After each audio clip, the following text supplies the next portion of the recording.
नमस्ते दोस्तों, मैं भीम बाबू स्वागत करता हूं REET main 2025-26 multiple choice question based video series में। इस वीडियो सीरीज में हम रीट 2023 लेवल 2 के अंदर एसएसटी सब्जेक्ट के अंदर आईसीटी के जो 5 क्वेश्चन पूछे गए थे उनके बारे में डिस्कशन करेंगे। तो हमारा पहला क्वेश्चन है, एमएस वर्ड कितने तरह या प्रकार के रूलर होते हैं, यानी how many type of ruler are there in MS Word. एक प्रकार का, दो, तीन या चार। तो देखो दोस्तों, एमएस वर्ड के अंदर जो रूलर है वो दो प्रकार के होते हैं। कितने प्रकार के होते हैं? दो प्रकार के। एक तो जो आपका वर्किंग एरिया होता है, एमएस वर्ड के अंदर वर्किंग एरिया होता है, उसकी लेफ्ट साइड की और एक रूलर होता है और एक टॉप की ओर।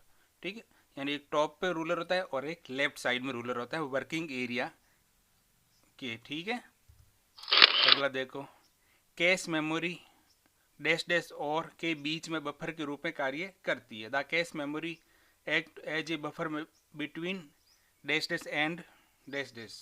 यानी ये कह रहा है कि जो कैश मेमोरी है किन दो के बीच में बफर के रूप में कार्य करती है। हार्ड डिस्क और मॉनिटर के बीच में, सीपीयू और मेन मेमोरी के बीच में, पेन ड्राइव और एएलयू के बीच में, रोम और मॉनिटर के बीच में। तो जो कैश मेमोरी है वो सीपीयू और मेन मेमोरी के बीच में बफर के रूप में कार्य करती है। वजह है कि सीपीयू की स्पीड बहुत फास्ट होती है और उसकी तुलनात्मक रूप से मेन मेमोरी की स्पीड उतनी फास्ट नहीं होती। तो उनके बीच में बफर के रूप में एक मेमोरी लगाई जाती है जिसे हम कहते हैं कैश मेमोरी। अगला है, एक पेंटाबाइट के अंदर होते हैं 1024 गीगाबाइट, 1024 टेराबाइट, 1024 किलोबाइट, 1024 मेगाबाइट।